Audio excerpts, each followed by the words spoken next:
Ana böyle olup durup bütün dünyada uyarış gerek. Mesela koyalım. Özümüzde bana Amerika, Kore'ye yürüyen yiğitler gerek. Körsetiş gerek. Bana polo kongrede. Yürek kinesi yetişecek.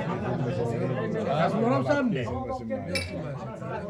Bu taşlara başına bağlı.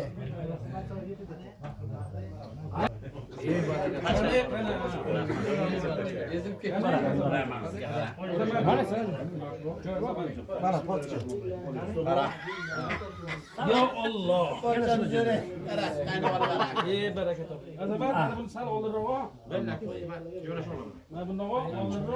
Asker bu boşuna yani. Bismillahirrahmanirrahim.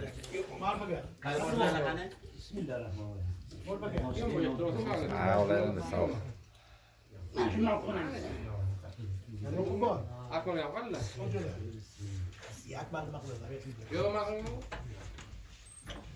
Selam Akmal. Gel bakalım. Akmal hoş geldin. Benden borçlu. Bana şey Yolma ötür. Tanış mı? Düz mü sen yolunu götür bana. Assalomu alaykum. Kırgızistonlu qo'shiqchi ötür oldu. Bir de var değil mi? Tarık'ta mı kurlayı? Bayram bugün man. Bayram.